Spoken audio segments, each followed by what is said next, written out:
ഹരിയനോട് വന്നിട്ടുള്ള ചുരക്കല്ല, ചുരക്ക് ബ്ലോക്കാണ്. നല്ല മണ്ണിടിച്ചിലുണ്ടായിട്ടുണ്ട്, അവിടെ ഇവിടെ ഒരു ഉൾപ്പെടുന്നുണ്ടായിട്ടുണ്ട് എന്ന് പറഞ്ഞിട്ടാണ് നമ്മൾ എന്താ പറയുക വീട്ടിലിരിക്കുന്നത്. ഞാനത് ഉറപ്പായിട്ട് പോകേണ്ടതില്ല എന്ന് വിചാരിച്ചിട്ടായിരിക്കും. കുറച്ച് കഴിഞ്ഞപ്പോഴാണ് എനിക്ക് തോന്നുന്നു ഒരു 10-15 മിനിറ്റ് കൊണ്ടാണ് നിൽക്കാതെ ഫോൺ കോളുകളും പിന്നെ എങ്ങനെയെങ്കിലും താമസിച്ചെത്തി കഴിഞ്ഞാൽ വണ്ടിയാക്കിയിട്ടുണ്ട്.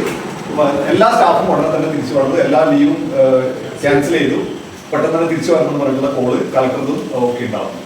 അതുപ്രകാരമാണ് ഞാൻ താമരശ്ശേരി എത്തി. താമരശ്ശേരിയിൽ 2 വണ്ടി ഹയർ ചെയ്ത് 2 വണ്ടിയായിട്ട് നമ്മൾ ചുരം കയറാൻ തീരുമാനിച്ചിരിക്കും. അപ്പോൾ ഇങ്ങോട്ടേക്ക് ബ്ലോക്കാണ്. അപ്പോൾ അവിടെ നിൽക്കുമ്പോഴാണ് മിലിറ്ററിയുടെ ആദ്യത്തെ വണ്ടി, ഒരു ലോറി മുമ്പിലൊരാൾ, ലോറിയുടെ മുമ്പിൽ തന്നെ അതെന്ന് പറഞ്ഞാൽ ക്യാബിന്റെ അകത്തൊരാൾ നിൽക്കുന്നു, തുറന്ന ലോറിയാണ്. അതിനകത്തൊരാൾ ഇങ്ങനെ വിസിലൊക്കെ അടിച്ച് ഇങ്ങനെ കൈ ഇങ്ങനെ ആക്കി മാറുമെന്ന് പറഞ്ഞു പോകുന്നു. അപ്പോൾ ഞാൻ പറഞ്ഞു റോഡ് ഓപ്പൺ ആയി തോന്നുന്നുണ്ട്, വണ്ടിയൊക്കെ പോകുന്നില്ല, വണ്ടി കടന്നു പോകുന്നതാണ്. അപ്പോൾ മിലിറ്ററിയുടെ വണ്ടി ആക്ച്വലി ഈങ്ങാപ്പുഴ വളർത്തും കൂടി കടന്നു പോയി. അപ്പോഴും ഈങ്ങാപ്പുഴ ബ്ലോക്കാണ്. അങ്ങനെ എന്തൊക്കെയോ കുറേ ഊട് വഴി കൂടിയൊക്കെ തപ്പി തളഞ്ഞിട്ടാണ് നമ്മൾ വയനാട്ടിൽ എത്തുന്നത്.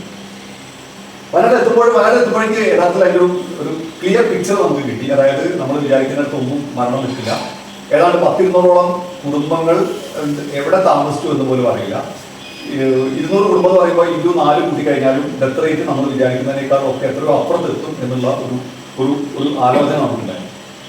സ്വാഭാവികമായിട്ട് മേപ്പാടിക്ക് നമുക്ക് പോകേണ്ടി വന്നില്ല. മേപ്പാടി ക്യാമ്പ് എന്ന് പറഞ്ഞാൽ വൈദ്യുതി വർക്ക് ചെയ്യുന്ന ഒരാളെന്ന രൂപത്തിൽ മേപ്പാടിക്ക് നമുക്ക് പോകേണ്ടി വന്നില്ല. മേപ്പാടിയുടെ കുറേ തൊട്ടടുത്തുള്ള ഒരു പഞ്ചായത്ത് എന്ന രൂപത്തിൽ മേപ്പാടി അപ്പോൾ തന്നെ ക്യാമ്പ് സ്റ്റാർട്ട് ചെയ്തു. ഒരു 3-4 ക്യാമ്പ് മേപ്പാടി സ്റ്റാർട്ട് ചെയ്തു. തൊട്ടടുത്തുള്ള RCLP സ്കൂൾ ചുണ്ടയിൽ ക്യാമ്പിന് വേണ്ടുന്ന ഒരുക്കങ്ങൾ ചെയ്യണം എന്നാണ് നമ്മളോട് പറഞ്ഞത്. അപ്രകാരം നമ്മൾ അപ്പോൾ തന്നെ പെട്ടെന്ന് തന്നെ പ്രസിഡന്റിന്റെ അധ്യക്ഷതയിൽ മീറ്റിംഗ് കൂടി എങ്ങനെയൊക്കെ ഒരു ക്യാമ്പ് സജ്ജീകരിക്കാം എന്നുണ്ട്. അങ്ങനെ പിന്നെ പതുക്കെ അന്ന് വൈകുന്നേരം ആയപ്പോഴേക്കും, അത് 30-ാം തീയതി വൈകുന്നേരം, ഒപ്പം 31-ാം തീയതി കൂടി ആയപ്പോഴേക്കും എന്താ പറയാ, ഞാൻ ഒരിക്കലും അങ്ങനെ മനുഷ്യനെ നമ്മൾ കണ്ടിട്ടില്ല. എന്ന് പറഞ്ഞാൽ ചെളി എന്ന് പറഞ്ഞാൽ ഇവിടുന്ന് ഇങ്ങോട്ടൊക്കെ മൊത്തം ചെളി ഇട്ടിരിക്കുന്ന അവര് തലേന്നോ ഒരുപക്ഷെ അതിന്റെ തലേന്നോ ഇട്ടിട്ടുള്ള അതേ ഡ്രസ്സിൽ, ചുരിദാറാണെങ്കിൽ ചുരിദാർ, നൈറ്റി ആണെങ്കിൽ നൈറ്റി, എന്താണെങ്കിലും ആണുങ്ങളാണെങ്കിലും ഒന്ന് കയറ്റി കുത്താനെങ്കിലും പറ്റുമായിരിക്കും. അതല്ലാത്ത വന്നിട്ടുള്ള എല്ലാ സ്ത്രീകളും ആ ചെളിയിൽ കുളിച്ചെന്നാണ് നമുക്ക് പറയാം. കാലിൽ ചെരുപ്പില്ല, വേറെ ഒന്നുമില്ല, കയ്യിൽ ബാഗ് പോലും, നമ്മളൊക്കെ അങ്ങനെയാണല്ലോ, നമുക്ക് യാത്ര പോകുമ്പോൾ ഒരു ബാഗൊക്കെ എടുത്തില്ല പോകും. അങ്ങനെ ഒന്നുമില്ലാതെ തീർത്തും നിസ്സഹാരായിട്ട് പോയിട്ടുള്ള ആളുകൾ. അങ്ങനെ ഒരു ചേച്ചിനെ പിടിച്ചിട്ട് അങ്ങോട്ട് ഇരുത്തുമ്പോൾ ഞാൻ ആ ചേച്ചിനോട്, ചേച്ചി വാ നമുക്ക് കാലൊന്ന് കഴുകാൻ നോക്കും. അപ്പൊ അവരെ സംബന്ധിച്ച് അവർക്ക് കാല് കഴുകലൊന്നും അവരുടെ ഒരു വിഷയമല്ല. കാല് കഴുകുക അവർ അങ്ങനെ തന്നെ വേണ്ട, ഞാൻ കുറച്ച് കഴിയുമ്പോൾ കഴിക്കോളൂ എന്ന് പറഞ്ഞാൽ അങ്ങനെ അവിടെ കയറിയിരിക്കുന്നു. അപ്പോഴാണ് നമുക്ക് യഥാർത്ഥത്തിൽ എന്താണ് മേപ്പാടി സംഭവിച്ചത് എന്നുള്ളൊരു ചിത്രം നമുക്കിങ്ങനെ കിട്ടി തുടങ്ങി. ആദ്യമൊക്കെ വന്നത് അവിടെ മണ്ണിടിഞ്ഞു, വീട്ടിന്റെ പുറഭാഗം ഇടിഞ്ഞൊക്കെ വന്ന് താമസിച്ചവരായിട്ട് ക്യാമ്പിലേക്ക് പതുക്കെ കൂടുതൽ ആളുകൾ ക്യാമ്പിലേക്ക് വരികയും അത് നമുക്ക് കണ്ടു നിൽക്കാൻ പറ്റുന്ന ഭർത്താവ് മരിച്ച, എനിക്കതിനകത്ത് ഏറ്റവും വേദനാജനകമായി തോന്നിയ ഒരു സംഭവം എന്ന് വെച്ചാൽ അവിടെ ഇപ്പോഴും ഉണ്ട് ചുണ്ട ക്യാമ്പിൽ നിൽക്കുന്ന ഒരു അമ്മ, അല്ലെങ്കിൽ നമ്മുടെ ഭാഷ പറഞ്ഞാൽ ഒരു ഭാര്യ. അവര് നല്ല 2 നിലയിൽ താമസിക്കുന്ന ഒരു വീട്. ആ വീടിന്റെ താഴെ വെള്ളം വരുന്ന ഒച്ച കേട്ടപ്പോൾ ഇവർ മലയ്ക്ക് മാറി താമസിക്കും. മേലെ നിൽക്കുന്ന സമയത്താണ് അടുത്ത വീട്ടിലെ ആളുകൾ ഇങ്ങനെ ഞങ്ങളെ രക്ഷിക്കുക, അയ്യോ വെള്ളം വരുന്നത് പറഞ്ഞിരിക്കുന്നത്. അപ്പോൾ ഈ അച്ഛൻ താഴത്തോടെ വരുന്നു, കൂടെ മകൾ പറഞ്ഞു. അച്ഛൻ ഒളിച്ചു പോകുന്നത് കണ്ടു നിൽക്കുന്ന മേലെയുള്ള ആളുകൾ അവരുടെ സ്റ്റെയർ കേസിൽ നിന്നിട്ട് അച്ഛൻ ഇങ്ങനെ വാതിൽ തുറന്ന വാതിലകത്ത് വെള്ളം കയറി ഇങ്ങനെ ഒളിച്ചു പോകുന്നത് കണ്ടു നിൽക്കുകയാണ്. മകൻ അതേ റൂമിൽ തന്നെ ചെളിക്കകത്ത് കൂട്ട് മരിച്ചത്. പിറ്റേ ദിവസം പൊടി കിട്ടുന്നു.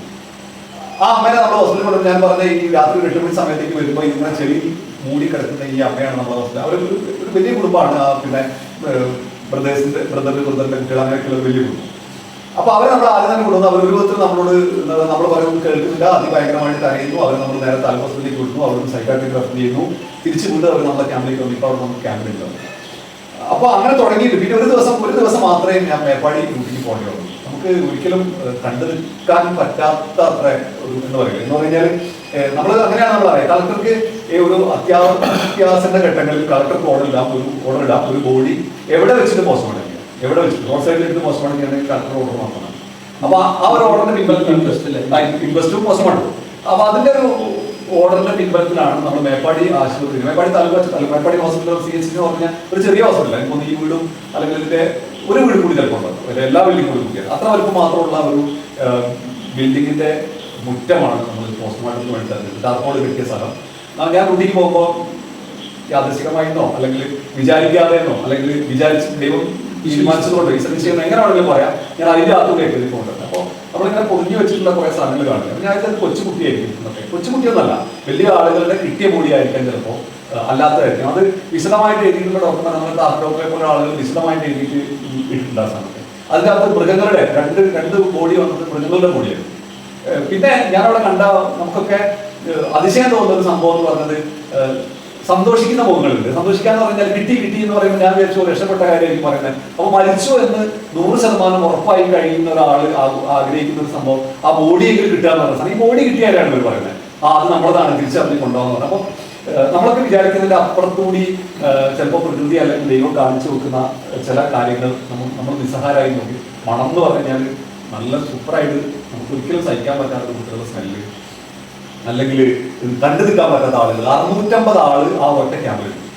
അവരുടെ ബൈസ്റ്റാൻഡേഴ്സ് ഉണ്ട്, അവർക്ക് ഭക്ഷണം ഉണ്ടാക്കുന്നവരുണ്ട്, വോളണ്ടിയേഴ്സ് ഉണ്ട്. എന്ന് പറഞ്ഞാൽ ഇതെല്ലാം കൂടി മേപ്പാടി തന്നെ ഒരു മേപ്പാടി +2 സ്കൂളിൽ മാത്രം ഒരു 1000, 2000, 3000 ആൾ അറ്റേ ടൈമുണ്ട്.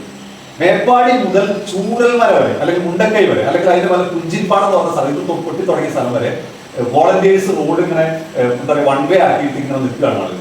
ഒരാൾ നിൽക്കുന്നു, ഒരു 10 മിനിറ്റ് കഴിഞ്ഞിട്ട് ഒരാൾ നിൽക്കുന്നു, റോഡിന് നടുക്കൂടി. അതായത് 1 വേ ആണ്. ഒരു വഴിക്ക് അങ്ങോട്ട് വണ്ടി വിടുന്നു, ഒരു വഴിക്ക് ഇങ്ങോട്ട് വണ്ടി വിടുന്നു. ഒരു സെക്കൻഡ് പോലും ഒരു സ്ഥലത്തും റോഡ് ബ്ലോക്ക് ആയിട്ടില്ല. അത്ര കൃത്യമായിട്ട് നാട്ടുകാർ ഇടപെടുന്നു.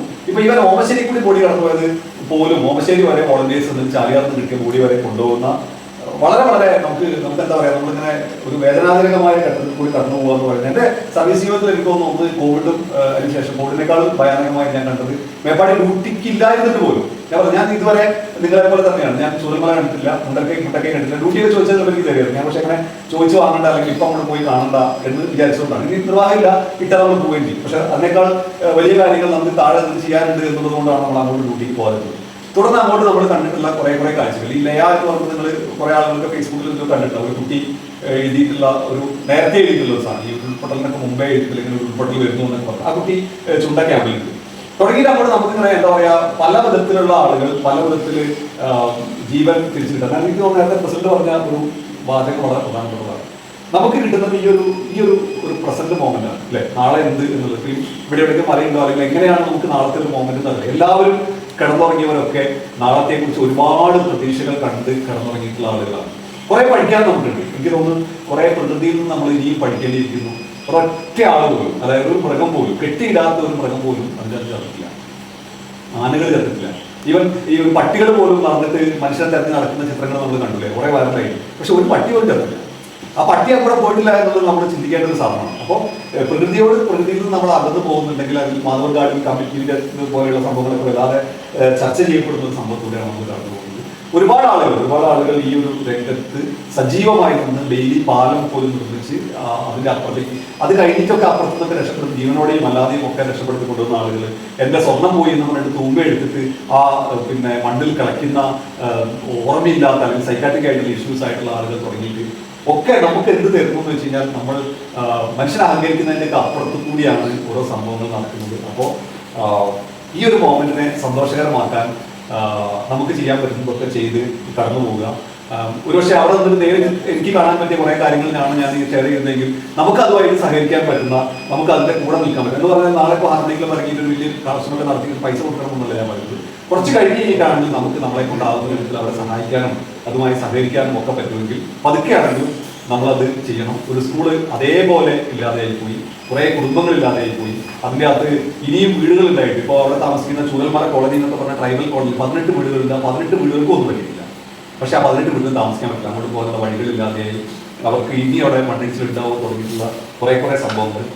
ഒപ്പം ഞാൻ പറഞ്ഞു ലാസ്റ്റ് എല്ലാം കഴിഞ്ഞിട്ട് ഇന്നലെ നമ്മുടെ പ്രധാനമന്ത്രി വന്നിട്ട് കുട്ടികളെ ആശ്വസിപ്പിക്കുന്നത് വരെ നമുക്ക് പ്രതീക്ഷ നൽകുന്ന കുറേ സംഭവങ്ങൾ രാഷ്ട്രീയത്തൊക്കെ മാറ്റി വെച്ച് പറയുമ്പോഴും ഇന്നത്തെ നമ്മുടെ നരേന്ദ്രമോദിയുടെ സന്ദർശനം പോലും നമുക്ക് നൽകുന്നത് കുറേ പ്രതീക്ഷകളാണ്. ഒക്കെ തിരിച്ചു പിടിക്കാനും ജീവിച്ചിരിക്കുന്ന ആളുകൾക്ക് മുഴുവൻ കുറേ കൂടി സന്തോഷത്തോടു കൂടി ജീവിക്കുന്ന ഒരു സാഹചര്യം ഉണ്ടാവുമെന്ന് നമുക്ക് പ്രതീക്ഷിക്കാം. ഇങ്ങനൊരു അവസരം തന്നതിനും ഇതേക്കുറിച്ച് പറയാൻ ഞാൻ ആദ്യമേ പറഞ്ഞൊരു സാധനമാണ് ഈ മുണ്ടക്കൈ ദുരന്തവുമായി ബന്ധപ്പെട്ടിട്ട് ഒരു തരത്തിലുള്ള ചർച്ചകൾക്കും അല്ലെങ്കിൽ അതുമായി സംസാരിക്കാൻ ഞാൻ ആഗ്രഹിക്കുന്നില്ല. പക്ഷെ ഇന്നലെ ഇവരെല്ലാവരും കൂടി ഇങ്ങനെ പറഞ്ഞപ്പോഴാണ് നേരിട്ട് എനിക്ക് ഒരു ബന്ധവുമില്ല. ഞാൻ വീണ്ടും പറയുന്നു, ഞാൻ ഉരുൾപൊട്ടലുണ്ടായ സ്ഥലത്തേക്ക് ഞാൻ ഇതുവരെ പോയിട്ടില്ല. താഴെ നിന്ന് കണ്ട് എൻ്റെ കണ്ണിൽ പതിഞ്ഞ അല്ലെങ്കിൽ നിങ്ങളോട് പറയണമെന്ന് തോന്നിയിട്ടുള്ള കുറച്ച് കാര്യങ്ങൾ മാത്രമാണ് നിങ്ങളെ ഷെയർ ചെയ്യാൻ ശ്രമിച്ചത്. എല്ലാവർക്കും വളരെ ആത്മാർത്ഥമായി നന്ദി പറഞ്ഞു.